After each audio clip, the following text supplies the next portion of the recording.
Hi, I'm Dee Murphy, Kids Pastor at Christian Fellowship Church, and welcome to the third part in our 7-part series over Easter.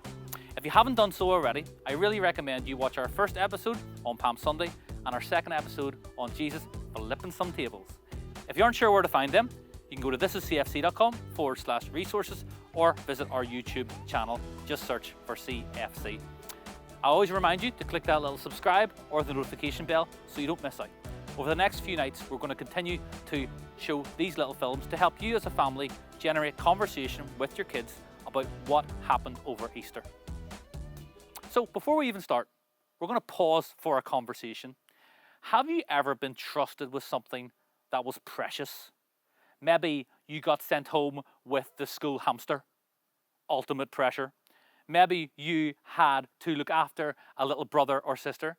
Or maybe when you were out on a family holiday, you were told to look after the sun cream or the beach ball on the beach. As a family, take a few minutes and chat amongst yourselves on something that you've been trusted with. Maybe it ended well, or maybe it ended in complete disaster. Again, when the time is coming close to start, a little timer will appear on the screen. So, have a little chat.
So how did you get on?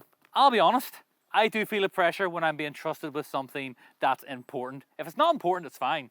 But if it's something very precious, whew, I get a little bit nervous. Hopefully you had a good conversation. But what has that got to do with Easter?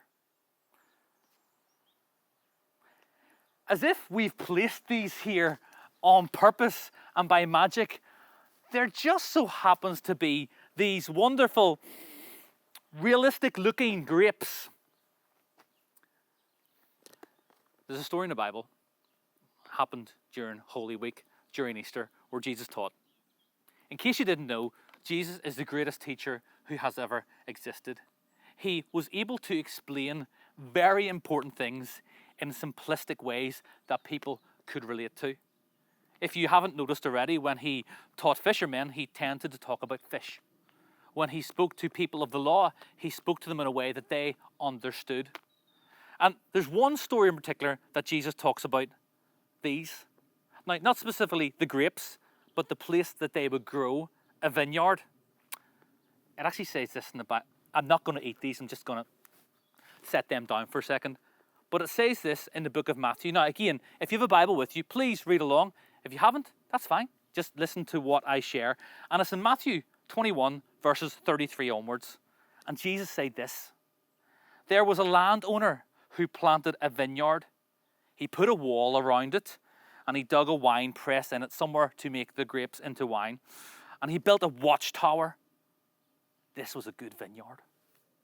He then rented or lent out the vineyard to some farmers and went away.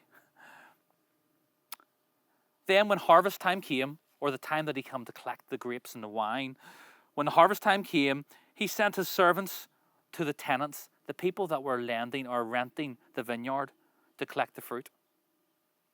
The tenants grabbed the servants and beat one and killed another and stoned or killed the third. The landowner then sent other servants to them more than the first time. The tenants treated them the same way. Finally, last of all, the landowner, the owner of the vineyard, sent his son. "They'll respect my son," he said. But when the tenants saw the son, they said to each other, "This is the heir. This guy will have the vineyard after the father's gone. Come, let's kill him and take the inheritance or the things that he'll be owed." So they took the son and they killed him.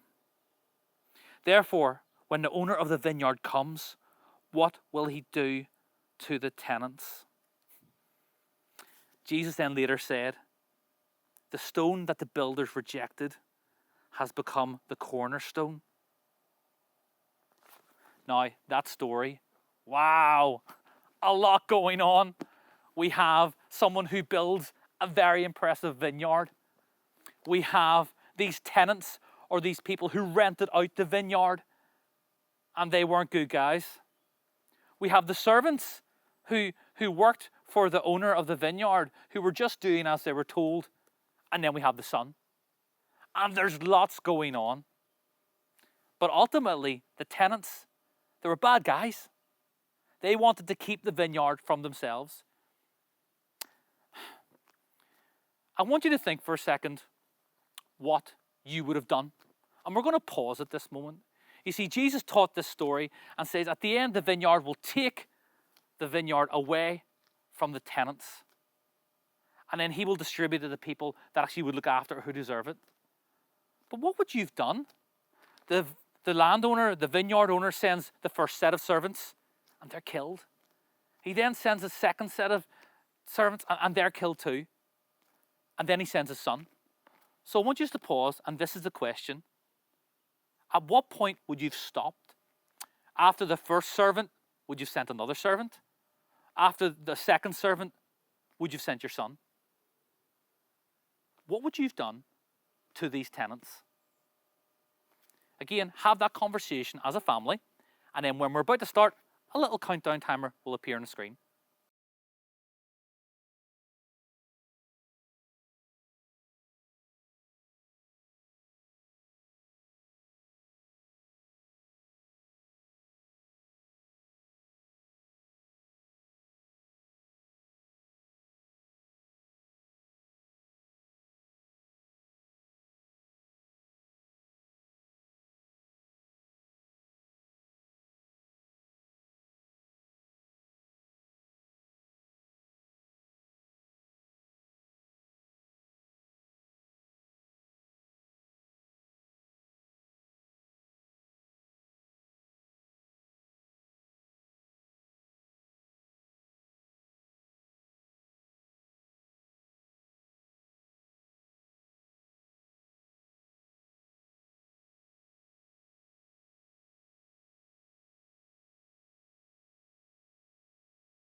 Okay, so we've already said Jesus is the greatest teacher who's ever existed.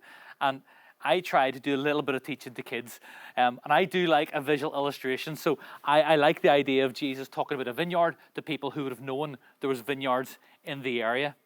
And here's the thing, even before we even hit this stuff, boys and girls and mums and dads, this happened during Holy Week.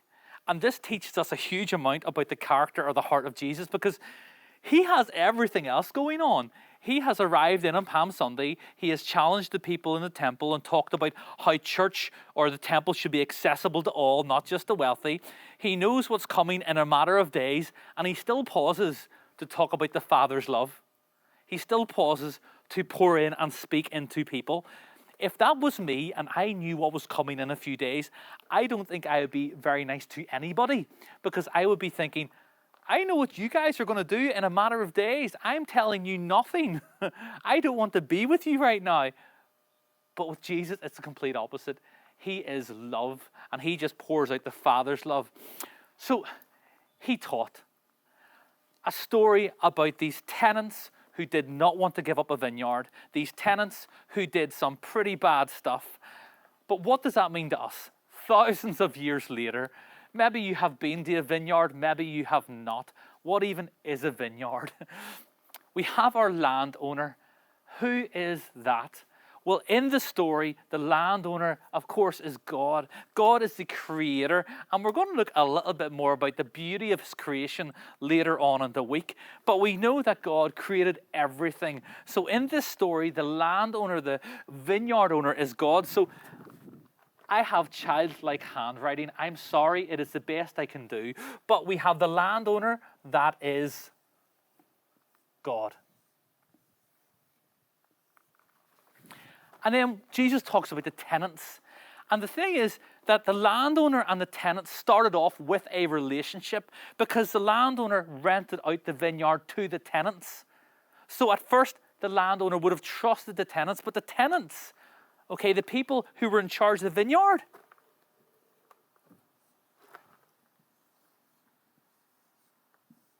that's us.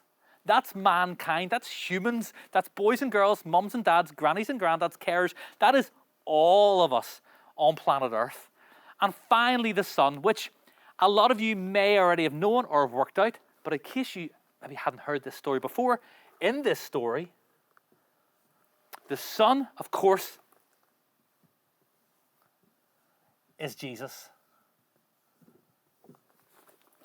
So when suddenly we take this landowner, tenants, and son, and turn it into God, us, and Jesus, well, Jesus is pretty much telling the people what's going to be happening over the next few days. Because God, the creator, who created everything, and in this story created the vineyard, allowed us, this beautiful planet Earth, this beautiful creation to live within. He trusted us with it. The Bible says at the start in Genesis how Adam and Eve, they ruled over, they walked with animals, they took care of the earth, they walked with God. And in the story, as there's a breakdown between the landowner and the tenants, and we're going to look at this later on in the week, there was a breakdown between God and us. Now, in the story, the landowner sends his servants to try and tell the tenants the correct way to live, to try and help them do the right thing. It was harvest time in the story, and the landowner was just asking what he was owed, the fruit and the wine. And God was trying to tell us the right way to live. And of course, we know the stories in the Bible how mankind, us, just kept rejecting God and how to live. And eventually in the story, the landowner says, well, I'm going to send my son. They must listen to my son. And Jesus is teaching this as God has literally just sent him into Jerusalem to help seek and save the people, to rescue them from sin. And just like this story with the vineyard, the tenants who killed the son, we know that through the story of Easter, what is going to happen to Jesus a few days after he teaches this story. This story is literally showing us what is going to happen over the next few days. Now, we know how this story goes. We've read it in the Bible. The landowner, the tenants, and the son. The tenants were bad guys. They were trusted with something beautiful, something precious. And and they blew it, they ruined it. And again, what this represents to us, how God has entrusted something beautiful to us. He blessed us with this planet. And ultimately, we messed it up through sin, and he has sent Jesus. We're going to pause here for a second because we know that this son was so precious to the landowner. And we know that Jesus is so precious to God, and hopefully to you as well. These tenants were trusted with something very precious, very special, and they blew it. Pause for a second and just for a moment think, what have you been trusted with? What has God blessed you with? Just as the landowner blessed the tenants with a beautiful vineyard, God has blessed each one of us with something. And you might think, well, I don't have a vineyard, or God's blessed us with all things. So have a think, maybe you're particularly good at football, or art, or creativity, or spoken word, or dance, or the list is endless. Just for a minute, we're going to pause, and as a family chat, and parents too, what have you been blessed with? It's very easy sometimes to think, well, I'm not good at anything. I don't play in the Premier League, or I'm not on television, or I'm not in movies. Everybody's been blessed with some kind of gift and talent. These guys were blessed with a vineyard. Take some time. What have you been blessed with? A timer's going to start in a few seconds, and we're going to start again. What have you been blessed with?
What I would love you to do is, if your families are happy with it, email your answers in to kids@thisiscfc.com. Maybe you've come up with and thought, you know something, I'm great at football. Take a photo of your football boots and send it in. Maybe you're incredible at art. Draw a picture, email us and send it in. kids@thisiscfc.com. We would love to see the talents and the gifts that God's blessed you with. Just as the landowner had blessed these tenants, God has blessed us all too. What are we finishing on today? Well, just how remarkable Jesus is. As I said earlier, he had something terrible coming within a few days, but he still took time to teach the people and to teach us about the importance of God's love and ultimately why Jesus was being sent. Tomorrow, we're going to take a bit of a left turn, and you're going to join me as I attempt to bake. Yes, you heard that right. As I attempt to bake something rather different that you may not have baked yourself before. As always, we thank you for watching this video. We do encourage you to leave us a little comment, let us know how you're getting on. Hopefully this is generating really great conversations with you at home. We'll be back same time tomorrow evening. Thanks for joining us.